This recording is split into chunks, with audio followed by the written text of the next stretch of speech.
Hello friends, तो आज हम पढ़ेंगे एंगल ऑफ डेविएशन।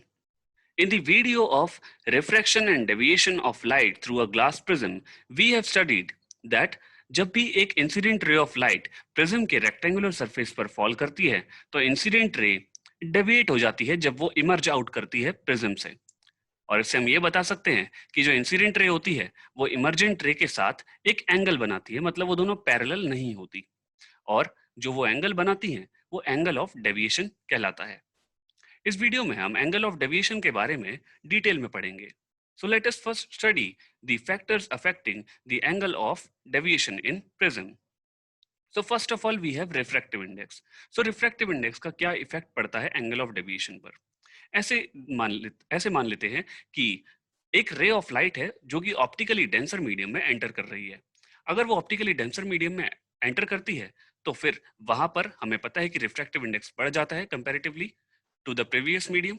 और जब रिफ्रैक्टिव इंडेक्स बढ़ रहा है तो हम ये भी देख रहे हैं कि जो रे ऑफ लाइट है वो अपना पाथ छोड़ करके, ओरिजिनल पाथ को छोड़ के वो बेंड कर जाती है, मतलब डेविएट कर जाती है। सो रिफ्रैक्टिव इंडेक्स के बढ़ने पर डेविएशन बढ़ जाता है।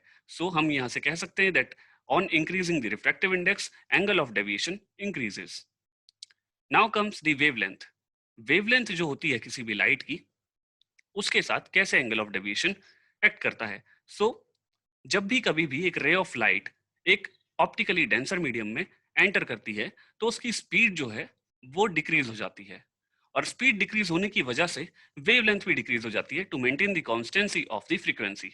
सो फ्रीक्वेंसी को मेंटेन रखने के लिए स्पीड के डिक्रीज होने पर वेवलेंथ भी डिक्रीज हो जाती है।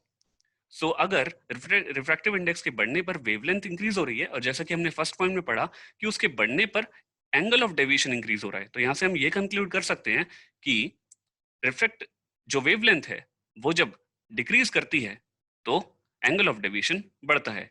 So they are inversely related to each other. इसको हम यहाँ पर दिए गए एक एग्जाम्पल से भी समझ सकते हैं कि जब एक व्हाइट लाइट प्रिज्म पर फॉल करती है तो वो डिस्पर्शन भी करती है और वो वेब ग्योर में ब्रेक कर जाती है, स्प्लिट कर जाती है। सो यहाँ पर सभी लाइट जो होती है, सभी अलग अलग कलर्स की जो लाइट होती है वो अलग अलग एंगल्स से डेविएट होती है। और यहाँ से हम ये देख सकते हैं कि वेवलेंथ जिसकी सबसे ज्यादा है वो सबसे कम डेविएट हो रहा है, जिसकी सबसे कम वेवलेंथ है वो सबसे ज्यादा डेविएट हो रहा है। इसलिए जो रेड लाइट होती है उसकी जो एंगल ऑफ डेविएशन है वो सबसे कम है, और वॉयलेट क्योंकि उसकी वेवलेंथ सबसे कम है तो डेविएशन सबसे ज्यादा है। सो वेवलेंथ जो होती है वो एंगल ऑफ डेविएशन के साथ इनवर्सली रिलेटेड हो जाती है। Now comes the angle of prism. Angle of prism क्या होता है? Angle of prism angle between the two rectangular surfaces of the prism होता है। मतलब प्रिज्म के जो दो अपोजिट रेक्टेंगुलर सरफेसेस होते हैं उनके बीच में जो एंगल बनता है वो एंगल ऑफ प्रिज्म होता है। हम यहाँ पर देख सकते हैं थिन प्रिज्म हमें यहाँ पर गिवन है। इसमें जो ये एंगल बन रहा है, जो टॉप पे एंगल बन रहा है, जैसे कि हम ऊपर वाली फिगर में देख सकते हैं, BCA जो एंगल होता है that is angle of prism. अब यहाँ पे क्या होता है कि अगर हम एंगल ऑफ प्रिज्म को बढ़ा देते हैं तो एंगल ऑफ डेविएशन जो है वो बढ़ जाता है। सो जैसे जैसे एंगल ऑफ प्रिज्म को हम इंक्रीज करते जाते हैं एंगल ऑफ डेविएशन भी इंक्रीज करता जाता है। तो इसको हम एक्सपेरिमेंटली भी देख सकते हैं। Now comes the angle of incidence. So angle of incidence किस तरह से इफेक्ट करता है एंगल ऑफ डेविएशन को। सो first of all angle of incidence को जब बढ़ाया जाता है तो एंगल ऑफ डेविएशन डिक्रीज करता है। So firstly angle of incidence को जब हम बढ़ाते हैं तो एंगल ऑफ डेविएशन डिक्रीज करता है। देन जब एंगल ऑफ इंसिडेंस को फर्दर इंक्रीज करते हैं तो जो एंगल ऑफ डेविएशन है वो भी इंक्रीज करना स्टार्ट कर देता है। सो हम यहाँ पर इस एग्जाम्पल से इसको देख सकते हैं।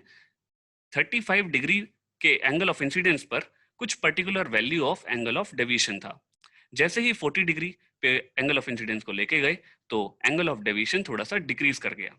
बट इसके बाद जैसे ही 45 पर लेके गए तो एंगल ऑफ डेविएशन जो है वो इंक्रीज कर गया। So it first decreases then increases on increasing the angle of incidence. So ये जो है इस एक्सपेरिमेंट को हम ग्राफिकली भी समझ सकते हैं। जैसे कि हम देख रहे हैं यहाँ पर कि एंगल ऑफ इंसिडेंस को इंक्रीज जब हम कर रहे हैं तो एंगल ऑफ डेविएशन पहले डिक्रीज होता है, फिर एक मिनिमम वैल्यू तक पहुंचता है और फिर उसके बाद वो इंक्रीज करना शुरू कर देता है। नाउ इस ग्राफ को हम थोड़ा सा और डिटेल में समझते हैं।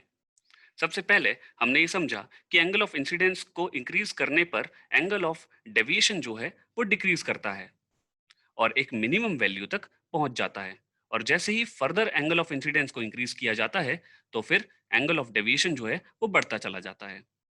सो यहाँ पर एक minimum value of angle of deviation आती है एंड उस minimum value of angle of deviation को कहा जाता है मिनिमम एंगल ऑफ डेविएशन। सो किसी पर्टिकुलर एंगल ऑफ इंसिडेंस की वैल्यू जो कि आई है, उस वैल्यू पर जो आई है वो बराबर हो जाता है एंगल ऑफ इमरजेंस के, और इस कंडीशन में जो एंगल ऑफ डेविएशन होता है वो मिनिमम एंगल ऑफ डेविएशन होता है। Now we will derive the expression for the angle of deviation. सबसे पहले हम यहाँ पर देख सकते हैं ये ABC जो है ये प्रिज्म का एक क्रॉस सेक्शन हमें गिवन है, जहाँ पर AB और AC जो हैं वो रिफ्लेक्टिंग सरफेसेस हैं और BAC एंगल ऑफ प्रिज्म है। सबसे पहले रिफ्लेक्टिंग सरफेस AB पर PQ रे फॉल करेगी और फिर वो रिफ्रैक्ट करेगी along QR by making angles I and R, which is angle of incidence and angle of refraction respectively. And then जो QR रे है वो फॉल करेगी AC के ऊपर और वो इमर्ज आउट कर जाएगी as RS, which is emergent ray by making an angle of emergence which is I dash. Now यहाँ पर हम देख सकते हैं कि एंगल I डैश जो है वो एंगल ऑफ इमरजेंस है, या फिर हम उसको सेकेंड एंगल ऑफ रिफ्रैक्शन भी बोल सकते हैं क्योंकि सेकेंड रिफ्रैक्शन में वो एंगल ऑफ रिफ्रैक्शन है। और यहाँ पर एक और चीज नोट करने वाली ये है कि अगर यहाँ पर ये प्रिज्म नहीं होता, ABC प्रिज्म नहीं होता, तो जो इंसिडेंट रे है वो डेविएट नहीं करती और वो अलोंग PQTU के पाथ को फॉलो करती। सो यहाँ पर हम देख सकते हैं कि UTS जो है वो एंगल ऑफ डेविएशन बन जाएगा उसके डेविएट करने की वजह से। नाउ इन ट्राइंगल TQR, अगर हम ट्राइंगल TQR में देखें तो UTS एंगल जो है वो एक्सटीरियर एंगल है और एक्सटीरियर एंगल की प्रॉपर्टी होती है कि जो एक्सटीरियर एंगल होता है वो ऑपोजिट इंटीरियर एंगल्स का सम होता है। तो angle UTS is equals to angle TQR plus TRQ, and जो एंगल TQR है उसको हम लिख सकते हैं that it is TQV minus RQV। Similarly हम एंगल TRQ को लिख सकते हैं angle TRV minus angle QRV, और असल में TQV जो है वो एंगल ऑफ इंसिडेंस है और RQV जो है वो एंगल ऑफ रिफ्रैक्शन है। इसी तरह से TRV I डैश है और QRV R डैश है जो कि angle of refraction and angle of incidence है, जहां जो कि सेकंड रिफ्रैक्शन के एंगल्स हैं। सो ये हमारी इक्वेशन नंबर फर्स्ट हो गई। नाउ हम यहाँ पर देख सकते हैं जो क्वाड्रिलेटरल AQVR यहाँ पर बन रहा है उसके जो 4 एंगल्स हैं उनको हम लिखेंगे तो उनका जो सम होगा वो 360 के बराबर होगा, और यहाँ पर एंगल AQV और ARV जो है वो 90 डिग्री के बराबर होंगे। सो हम लिख सकते हैं that in quadrilateral AQVR A plus QVR is equals to 180 degree. Also from QRV, triangle QRV, R plus R dash plus angle QVR is equals to 180 degree. So R plus R dash is equals to A from second and third. And जब हम इसको substitute करेंगे first equation में तो हमें मिलेगा that angle of deviation is equals to I plus I dash minus A. So this is the required expression for the angle of deviation. So what we have studied in the today's video, angle of deviation increases with an increase in the refractive index, decreases with an increase in wavelength, increases with an increase in the angle of prism. First decreases and then increases with an increase in the angle of incidence. And finally, the expression for angle of deviation is delta is equals to I plus I dash minus A. I hope you have enjoyed learning about the angle of deviation. Thank you and keep watching.